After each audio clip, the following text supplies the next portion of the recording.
안녕하세요. 반갑습니다. 국가유공자 길잡이입니다. 이번 시간은 많은 분들이 질문을 해 주시는데 제가 댓글을 달아드려도 그동안 보면 약 1000개가 넘는, 그러니까 1000개가 넘는 댓글을 달아드려도 확인을 안 하고 계신 분들이 대부분입니다. 그래서 제가 요즘은 댓글을 잘 안 달아드리는데 이번 이 영상의 이 두 분들은 댓글을 다는 것보다는 이렇게 영상으로 만들어 드리는 게 훨씬 더 빨리 이해를 할 수 있을 것 같아서 이번 이 두 건에 대해서는 제가 영상으로 설명을 해 드립니다.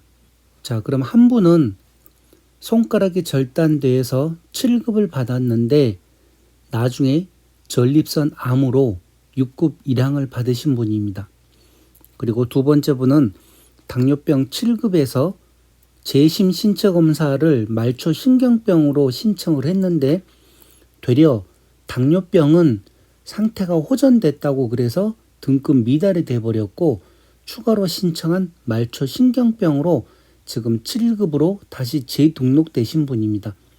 이분과 같이 재판정 신체 검사에서는 정말 실질적으로 이렇게 등급 기준 미달되는 상황들이 있기 때문에 조심을 하셔야 됩니다. 만약 말초 신경병으로 7급에 재등록되지 않았으면 이분 같은 경우는 지금 등급 기준 미달로 되어 있는 상태겠죠. 그래서 다시 한번 재판정 신체 검사나 아니면 다른 신규로 등록된 질병을 등록을 할 때는 앞뒤 상황을 잘 판단을 하셔가지고 과연 새로운 질병을 등록을 하는 게 내게 유리하겠는가, 그것도 판단을 해 보셔야 됩니다.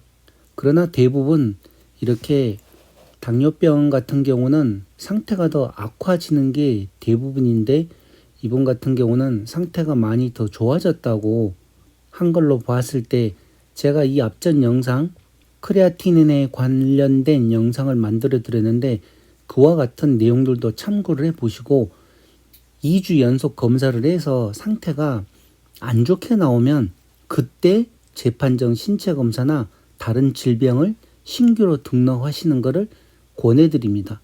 그렇지 않고 무조건 아무 생각 없이 신규로 등록을 하거나 재판정 신체 검사를 했을 경우는 이와 같이 등급 미달도 될 수 있다는 거 꼭 명심하시기 바랍니다. 자, 그러면 첫 번째 사례부터 설명을 드리겠습니다. 이 전체적인 내용은 글씨가 작지만 제가 설명을 해드릴 테니 이 내용을 한번 들어보시고 본인들하고 관계가 없을지언정 이와 같은 사례들이 너무나 많기 때문에 꼭 나와 관계된 일이 아닌다 하더라도 이런 질문과 답변 영상들은 꼭 참고를 해 보시기 바랍니다. 자, 전체적인 내용은 이렇습니다. 2008년도에 전립선 암이 걸린 뒤에야 군 복무 중 오른손가락이 검지와 중지 두 마디가 절단된 것을 보훈청에 신체 검사를 한 후 7급을 받았습니다. 그리고 친구분이 고엽제에도 해당될 수 있으니 알아보라 해서 어렵게 병무 기록을 받아 그동안 전립선 암 판정을 받아서 치료 중인 것으로 재판정 신체 검사를 해서 6급 1항을 받았습니다. 그런데 2년 전부터 폐에 물이 차서 가슴 양쪽에 호수를 꽂아 물을 뺐으며 관상동맥 우회술도 했으며 허혈성 심장병으로 지금도 치료를 받고 있는 중에 전립선 암으로 인해 엉치 뒤쪽 여러 군데 뼈로 전이되어 있어 넘어지면 안 된다 하였는데 화장실 앉는 의자에 앉다 삐끗하여 병원에 실려갔는데 암이 전이되어 있던 부분 치골이 부러져서 수술도 못한다고 해서 또 10일 만에 퇴원해서 지금은 집안에서 지팡이로 짚고 다니며 밖에도 못 나가고 있는 상황입니다. 선생님 말씀대로 현재 급수로 만족하지 말고 5급으로 재판정 심사에 신청해도 될까요? 하면서 조언을 듣고 싶다고 이렇게 질문을 해 오셨습니다.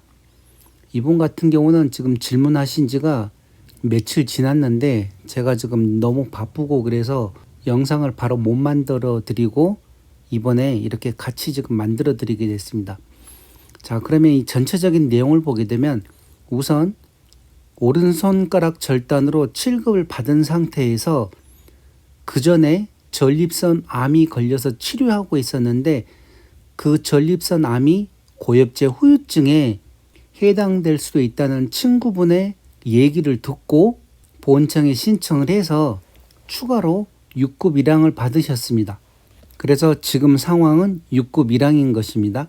자, 그런데 지금 이 남편분이 가지고 있는 질병이 전립선 암이 지금 상태가 많이 다른 부위로 전이가 된 상태에서 지금 치골도 부러져 있는 상태고, 그래서 병원에서 수술이나 더 치료를 못하고 집에서 지금 치료하고 있는 상태입니다. 자, 물론 지금 이 배우자분께서는 설명을 잘 들으시고 이와 관련된, 그러니까 이 전립선 암이 주위로 전이가 돼서 그 부위인 치골이 부러졌다, 그런 내용을 이 담당 의사 선생님한테 소견서를 받든지 진단서를 받든지 해서 그 내용을 가지고 보훈처에 빨리 재판정 신체 검사를 신청을 하시기 바랍니다. 그러면 이 암이 다른 부위로 전이돼 가지고 그 상태가 악화되게 되면 거기에 대한 또 판정 기준이 있습니다. 제가 그 내용까지 지금 다 확인을 시켜드리기는 너무나 시간이 많이 걸려서 그 내용은 제가 확인을 못 시켜드리는데, 그런 내용도 있다는 걸 아시고 서류를 준비를 하셔가지고 신청을 하십시오. 그리고 또 하나 준비하셔야 될 게 이 관상동맥 우회수를 하셨다고 그랬습니다. 관상동맥 우회술은 허혈성 심장 질환에 속하는 병입니다. 그런데 이 고엽제 후유증으로 인정받은 질병이 만약에 전립선 암 하나만 인정을 받으셨으면 이 허혈성 심장 질환에 관련된 거는 추가로 등록을 하셔야 됩니다. 추가로 등록을 하게 되면 그때 이 전립선 암과 관련된 것도 다시 신체 검사가 들어가고, 이 관상동맥 우회수를 한 내용 또한 다시 신체 검사를 하는 것입니다. 그래서 이 정확하게 관상동맥 우회수를 하셨으면 이 수술한 병원에 가가지고 진단서나 소견서를 발부를 받으셔가지고 그것과 함께 보훈처에 빠른 시일 내에 가서 등록을 하십시오. 그래서 만약에 이 허혈성 심장 질환 또한 고엽제 후유증으로 인정이 된다 그러면 더 높은 상위 등급을 받는데 훨씬 더 유리합니다. 그래서 지금 이분 같은 경우 이 내용이 복잡할 수도 있는데 자녀분들과 함께 이 내용을 다시 확인을 한번 하시기 바랍니다. 우선 전립선암 자체만으로도 재판정 신체 검사가 가능하기 때문에 이거를 먼저 신청을 하셔도 되고, 그게 시간은 빠릅니다. 그리고 추가로 허혈성 심장 질환에 관련된 것도 추가 등록이 가능하다는 내용입니다. 그런데 한 가지 문제가 유공자 본인께서 지금 치료를 못하고 계속 집에서 치료를 하고 계시는데, 이런 얘기하기가 참 조심스럽습니다만은 배우자분이 지금 이 내용도 한번 짚고 넘어가 보셔야 합니다. 어떤 내용인가 하면 지금 6급 1항으로 166만 8천 원을 보상금을 받고 계십니다. 매월. 그리고 여기서 만약에 전상군경으로 등록이 되어 있으면 매월 9만 원이 더 추가로 되고, 부양가족수당으로 배우자가 10만 원을 더 받습니다. 그리고 이거는 2021년 7월 1일 이후 등록한 걸로 계산을 했을 때 지금 이런 금액입니다. 자, 이렇게 하게 되면 이 금액 합하게 되면 약 180만 원이 조금 넘습니다. 매월 받는 가격이. 자, 여기서 만약에 유공자분께서 사망을 하시게 되면 배우자에게 배우자 유족 보상금이 있습니다.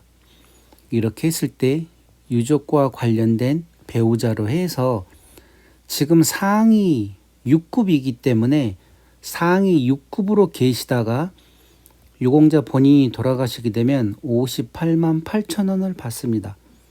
그리고 이 부양가족 수당은 상관이 없고 이 고령 수당으로 해서 60세가 넘었을 걸로 했었을 때 배우자에게 약 14만 9천 원이 추가로 나옵니다. 더하기 14만 9천 원.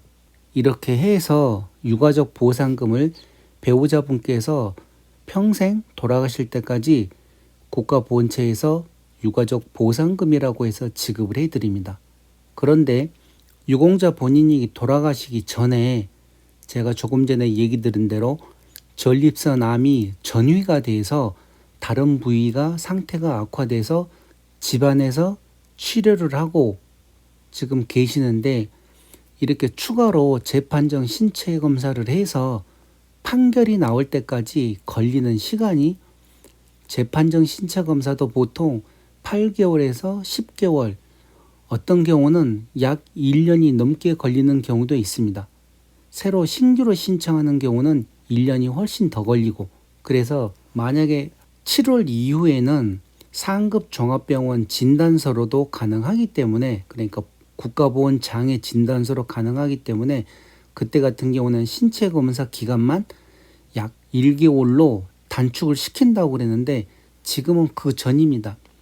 그래서 지금이라도 전립선 암으로 해서 신청을 해서 만약에 유공자 본인이 5급을 판정을 받으신 다음에 계속 생활을 하시다가 돌아가시는 거 하고 5급으로 판정이 나기 전에 돌아가시게 되면 지금 6급이기 때문에 이 6급에 해당되는 유가족 보상금을 받습니다.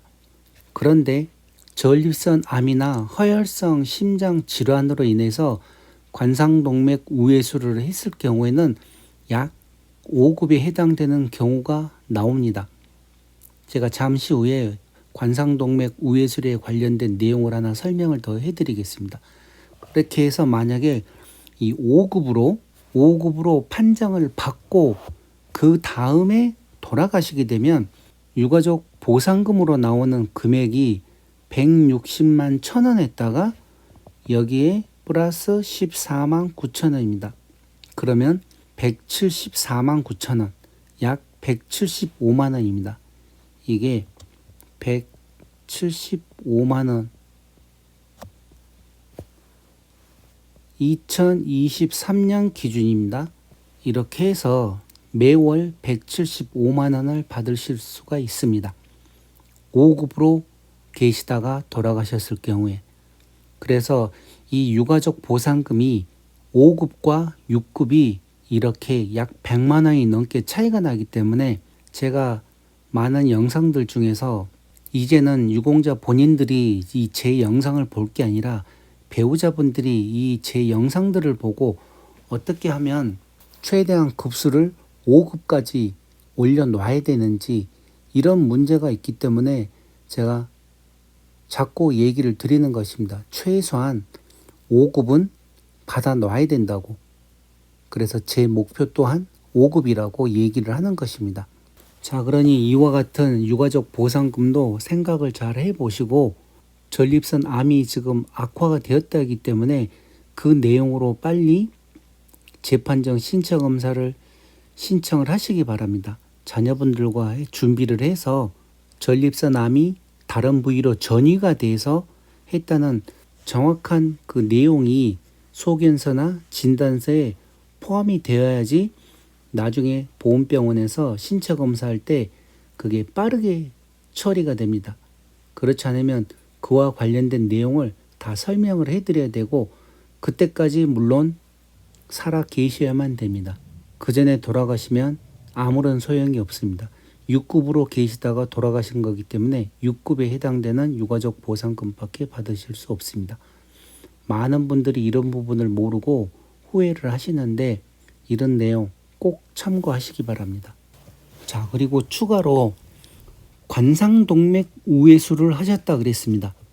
지금 전립선 암으로는 6급 1항이지만 그 전에 이렇게 몸이 심각해졌을 때 바로 재판정 신체 검사를 해서 그 윗등급으로 올라갈 수도 있었는데 지난 얘기는 상관하지 말고 지금 당장 것만 얘기를 하나 더 추가로 드리겠습니다.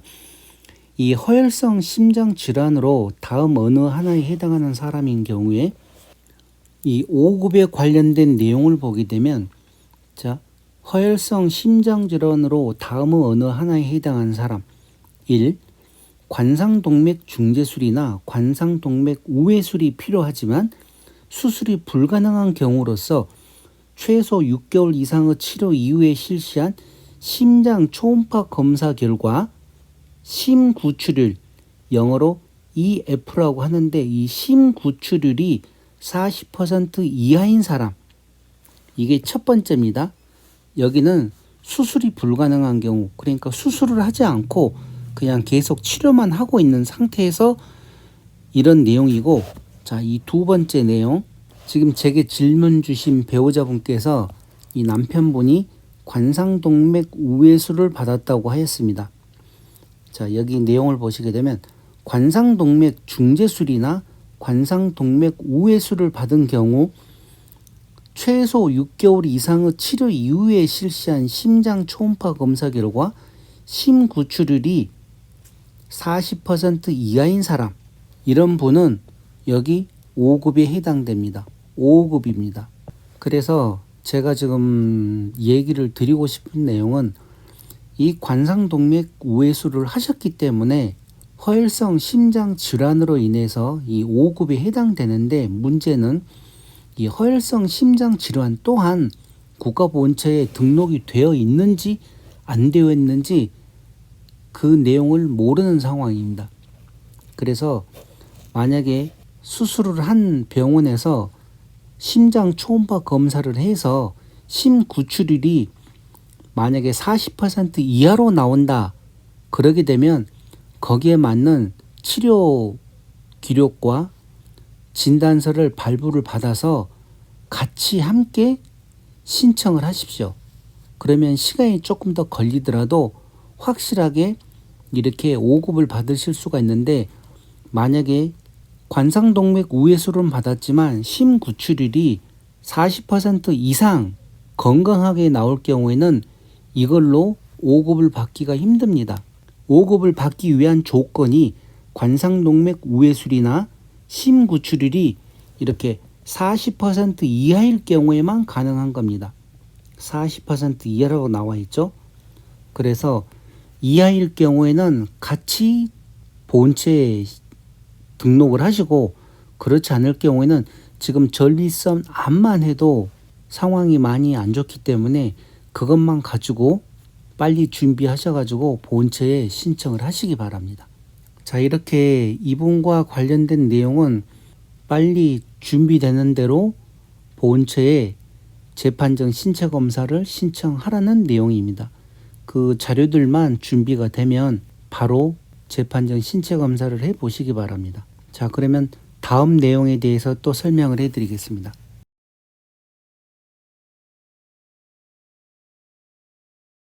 자, 이분은 부산에 살고 있는 분입니다.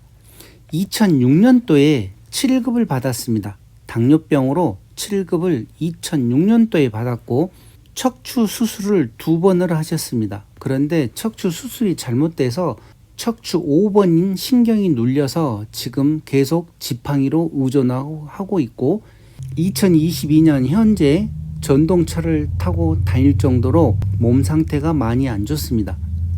자, 그런데 이분 같은 경우 전체적인 내용을 보면 처음에 당뇨병 7급으로 계시다가 발목 밑으로 발바닥이 아프면서 이 말초신경병 증상이 있어서 이 말초신경병을 가지고 다시 재심 신청을 한 것입니다. 이 말초신경병으로 무슨 얘기인가 아시겠죠? 당뇨병을 갖고 있고 또 말초신경병이 새로 생겨서 이 말초신경병을 가지고 재심 신청을 했더니만, 재심 신청을 하게 되면 이 기존에 새로 신규 이 말초신경병 새로 신규로 있지만 기존에 있던 당뇨병까지 다 신규 신체 검사에 준하는 검사를 받게 되어 있습니다. 지금 법이 그렇습니다. 법이. 그래서 이 말초신경병은 상태가 안 좋다고 그래서 7급을 받았는데, 당뇨병 7급 받은 거는 신체 검사를 했더니 상태가 많이 호전됐다고 그래서 이 내용은 등급이 취소가 돼 버렸습니다. 그러면서 말초 신경병은 7급으로 인정을 해주고, 여기서 이해를 잘 하셔야 됩니다. 내 몸에 당뇨병이 있는데 이 당뇨병, 그러니까 7급에 해당되는 내용이 제가 많은 영상에서도 만들어 드렸습니다. 혈중 크레아티닌이 어떤 것인가에 대한 영상도 불과 이 앞전 영상으로도 다 만들어 드렸었고, 이분과 똑같은 내용으로 해서 당뇨병과 말초 신경병으로 해서 제가 상세하게 설명드린 내용이 있습니다. 어떤 경우에 7급에 해당되고 어떤 경우에 6급에 해당되고 5급에 해당되는지. 자, 그런데 이분 같은 경우는 처음에 당뇨병 7급을 신청을 하셨을 때 분명히 혈중 크레아틴 농도가 1.5에서 1.8 그 기준에 들어왔든지 해서 당뇨병 7급을 받았는데, 이 말초 신경병으로 인해서 재심 신체 검사, 그러니까 따로 말초 신경병에 관련된 신규 신체 검사를 했었을 때 혈중 크레아틴인 농도는 1.5에서 1.8이 아니라 아마 1.5 이하로, 그러니까 1.4가 됐든지 더 낮은 상태로 측정이 돼 있었을 것입니다. 그러니까 보험병원에서 상태가 그전보다도 많이 호전됐습니다 해가지고 등급 기준 미달을 시켜버린 것입니다.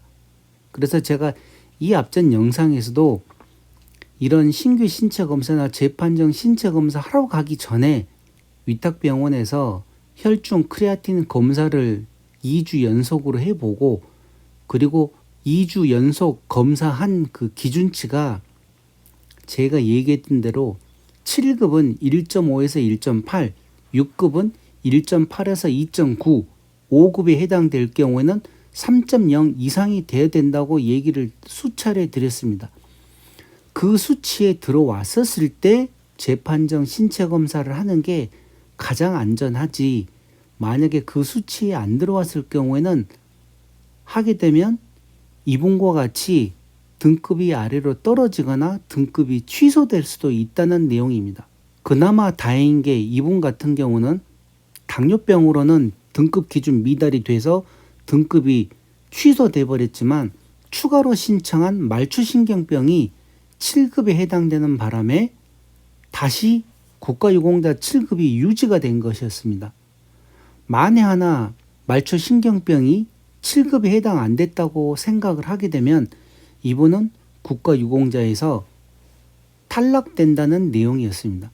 그리고 말초신경병과 관련된 영상은 제가 이 앞전에 지금 보고 계신 이 영상 찾아서 보시게 되면 말초신경병 7급은 발가락과 관련된 내용이고, 그 다음에 발목과 관련된 내용은 6급, 그 다음에 5급에 해당되는 한쪽 다리와 관련된 말초신경병 증상이 있을 경우에는 5급에 해당된다는 내용을 신체 부위별 상위 등급 결정표를 보고 상세히 설명을 해드렸습니다.